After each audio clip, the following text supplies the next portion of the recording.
नमस्कार दोस्तों, मैं प्रीतम कुमार आपके अपने YouTube चैनल दीक्षांत इंस्टीट्यूट रायबरेली पे स्वागत करता हूं। दोस्तों, आज हम लोग बात करेंगे राज्यों के पुनर्गठन की। तो राज्यों के पुनर्गठन की आज हम लोग बात करेंगे। आइए देखते हैं राज्यों के पुनर्गठन के बारे में। तो दोस्तों, राज्यों का पुनर्गठन की बात करें तो अनुच्छेद 1 के अंतर्गत कहा गया है भारत राज्यों का संघ होगा। भारत राज्यों का संघ होगा। अनुच्छेद 2 में क्या कहा गया है, भारत में नए राज्यों का प्रवेश और उसकी स्थापना की शक्ति संसद में होगी, ये कहा गया है। भाग 3 में क्या कहा गया है, नए राज्यों का गठन, सीमा को बढ़ाना, नाम परिवर्तन संसद करेगी, ये कहा गया है।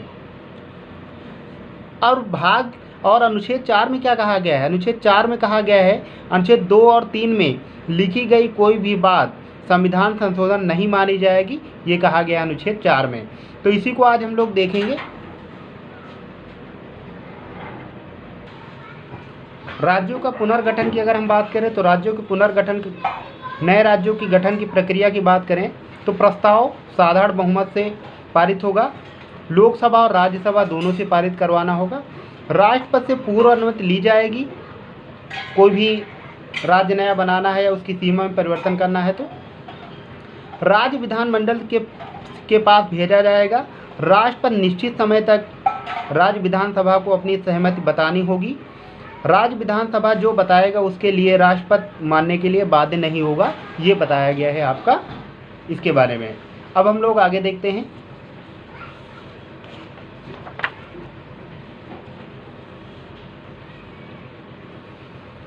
राज्यों के पुनर्गठन के बारे में ही चर्चा है।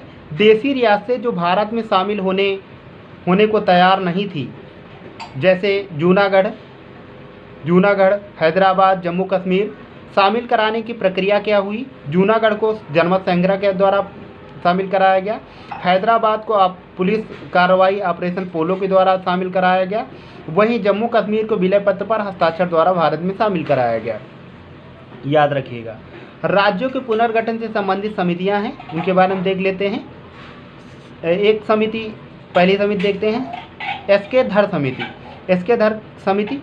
गठन कब हुआ था तो जून 1948 में। रिपोर्ट इसने कब दी थी तो जून 1948 में इसने अपनी रिपोर्ट दे दी थी। दिसंबर 1948 में अपनी रिपोर्ट दे दी थी। सिफारिश एवं सलाह। अब उसके बाद हम लोग देते हैं JVP समिति, जवाहरलाल नेहरू, वल्लभ भाई पटेल और पट्टाभी सीतारामैया। JVP समिति में कौन कौन था तो जवाहरलाल नेहरू, वल्लभ भाई पटेल और पट्टाभी सीतारामैया 3 लोग थे। दिसंबर 1948 में गठन हुआ। अप्रैल 1949 में इसने अपनी रिपोर्ट दी। प्रशासनिक सुविधाओं के आधार पर राज्यों के गठन की बात इन्होंने कही थी, याद रखिएगा। प्रशासनिक सुविधाओं के आधार पर राज्य के गठन की बात इसने कही थी, ये बात याद रखिएगा। उसके बाद हम लोग देखते हैं पोट्टी श्री रामुलु की मृत्यु दिसंबर 1952 में 56 दिनों की भूख हड़ताल के बाद हो गई थी। भाषा के आधार पर गठित पहला राज्य कौन सा है तो आंध्र प्रदेश है, 1953। राज्य पुनर्गठन आयोग कब आया तो राज्य पुनर्गठन आयोग 1953 में गठन हुआ। अध्यक्ष फजल अली के थे। अध्यक्ष कौन थे, फजल अली थे इसके। सदस्य कौन थे, HN कुंजरू यानी हृदयनाथ कुंजरू और KM पनिक्कर। कौन था, KM पनिक्कर अध्यक्ष थे इसके, याद रखिएगा।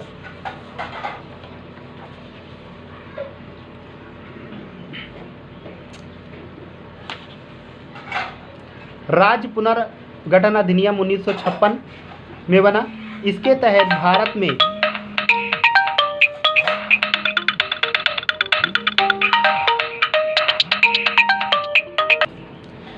राज्य पुनर्गठन अधिनियम कब आया, 1956 में आया। इसके तहत भारत में 14 राज्य, 6 केंद्र शासित प्रदेशों का गठन किया गया। 1956 में 14 राज्य, 6 केंद्र शासित प्रदेश कौन कौन से थे उनके बारे में देखते हैं। उसके बाद जो गठन हुआ उसके बारे में देखेंगे। 1958 में राजस्थान पहला राज्य बना। 60 में गुजरात बना। 63 में नागालैंड बना। 66 में हरियाणा बना। 71 में हिमाचल प्रदेश बना। 72 में त्रिपुरा, मेघालय और मणिपुर का गठन हुआ। और 75 में 35वें संविधान संशोधन द्वारा सह राज्य का दर्जा दिया गया, 36वें संविधान संशोधन द्वारा 1975 द्वारा पूर्ण राज्य का दर्जा दिया गया। किसको? सिक्किम को। तो 35वां संविधान संशोधन 1974 में हुआ था, 75 में पूर्ण राज्य का दर्जा दिया गया था सिक्किम को, याद रखिएगा। 1987 में अरुणाचल प्रदेश, मिजोरम और गोवा बना। 2000 में 3 राज्य बने, इनको देख लेते हैं। 1 नवंबर को छत्तीसगढ़, 9 नवंबर को उत्तराखंड और 15 नवंबर को झारखंड का निर्माण हुआ। 2014 में एक राज्य बना। 2 जून को 2014 में तेलंगाना का गठन हुआ। 29 राज्य और 7 केंद्र शासित प्रदेश हो गए।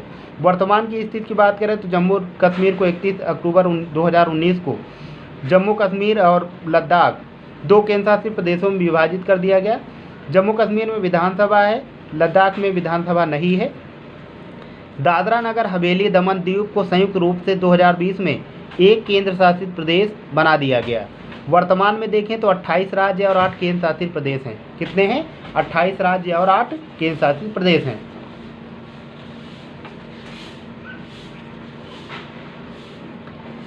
अब हम बात करेंगे अनुसूचियों की। तो अनुसूचियों की बात करें तो मूल संविधान में 8 थी। वर्तमान में कितनी अनुसूचियां हैं? 12 हैं। 9वीं अनुसूची प्रथम संविधान संशोधन द्वारा 1952 में जोड़ी गई। 10वीं अनुसूची 92वें संविधान संशोधन द्वारा 1985 में जोड़ी गई। इसमें दल बदल कानून है। 9वीं में क्या है? तो 9वीं अनुसूची में अगर हम बात करें तो 9वीं अनुसूची में आपका भूमि अधिग्रहण कानून है। 11वीं अनुसूची 73वें संविधान संशोधन द्वारा 1992 में जोड़ी गई। 74वें संविधान संशोधन द्वारा 12वीं अनुसूची 1992 में जोड़ी गई। तो ये 4 अनुसूचियाँ बाद में जोड़ी गई। अब हम लोग देख लेते हैं प्रथम अनुसूची और अनुसूचियों के बारे में। प्रथम अनुसूची में क्या है? तो राज्य एवं संघ शासित प्रदेश हैं। अनुसूची 2 में क्या है? वेतन एवं भत्ते हैं। 2 में क्या है? वेतन और भत्ते हैं। 3 में क्या है? शपथ है। राष्ट्रपति 60, अनुच्छेद 60 में, अनुच्छेद 69 में उपराष्ट्रपति और राज्यपाल का 159 में। चौथी अनुसूची में क्या है? राज्यसभा सीटों का आवंटन है। 5वीं में क्या है? SC/ST के लिए के संबंध में प्रावधान है 10 राज्यों में। और अनुसूची 6 में क्या है? ST के संबंध में प्रावधान किया गया है 4 राज्यों में, विशेष करके असम, त्रिपुरा, मिजोरम, मेघालय में किया गया है, ये याद रखिएगा। अब हम लोग बात करते हैं संघ एवं राज्य के मध्य शक्तियों के बंटवारा की बात करते हैं। तो 3 सूचियाँ इसके लिए बनाई गई हैं। कौन कौन सी सूची है देख लेते हैं। संघ सूची 97 विषय थे, वर्तमान में 100 हैं। 97 पहले थे, फिर 100 हुए, वर्तमान में 98 हैं। राज्य सूची में 66 विषय थे, 61 हो गए, वर्तमान में 59 विषय हैं। समवर्ती सूची की बात करें तो 57 विषय, पहले 47 विषय थे, फिर 57 हो गए, तो वर्तमान में 57 विषय हैं। समवर्ती सूची कहाँ से ली गई? तो ऑस्ट्रेलिया से ली गई है। संसद द्वारा राज्य विधानमंडल दोनों कानून बना सकते हैं इसमें, संसद और राज्य विधानमंडल दोनों, लेकिन संसद का कानून सर्वमान्य होगा, ये कहा गया है। अब हम लोग बात करेंगे अवशिष्ट सूची की। अवशिष्ट सूची नियम बनाने का अधिकार संसद को है केवल। कनाडा से ली गई है। कहाँ से ली गई है? कनाडा से ली गई है। 8वीं अनुसूची में भाषाओं की बात की गई है। कितनी भाषाएं? मूल संविधान में 14 भाषाएं थी, वर्तमान में कितनी भाषाएं हैं? 22 भाषाएं हैं। देख लेते हैं। सिंधी 15वीं भाषा के रूप में सिंधी शामिल की गई 21वां संविधान संशोधन 1967 में। 16वीं यानी कोंकणी, मणिपुरी और नेपाली 3 भाषाओं को शामिल किया गया था 71वें संविधान संशोधन द्वारा 1992 में, याद रखिएगा इनको। बोडो, डोगरी, मैथिली और संथाली BDS से याद रखिएगा।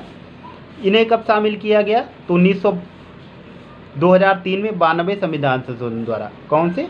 92वें संविधान संशोधन द्वारा। तो 3 बार भाषाओं को शामिल किया गया। वर्तमान में 8वीं अनुसूची में भाषाएं कितनी हैं? तो 22 भाषाएं हैं, याद रखिएगा। 9वीं अनुसूची भूमि सुधार अधिनियम यानी भूमि अधिग्रहण कानून है। प्रथम संविधान संशोधन द्वारा 1952 में जोड़ा गया था, याद रखिए। 10वीं अनुसूची में दल बदल कानून है, 52वें संविधान संशोधन द्वारा 1985 में जोड़ी गई थी। 11वीं अनुसूची में पंचायत है, 29 विषय इसको दिए गए हैं काम करने के लिए। 73वें संविधान संशोधन द्वारा 1992 में जोड़ी गई है। और वहीं अगर हम बात करें तो 12वीं अनुसूची में नगर पालिका नगर पंचायत है और 18 विषय दिए गए काम करने के लिए इसको 74वें संविधान संशोधन द्वारा 1992 में जोड़ी गई। तो दोस्तों अनुसूचियों के बारे में, राज्य पुनर्गठन के बारे में हम लोगों ने चर्चा की। नमस्कार।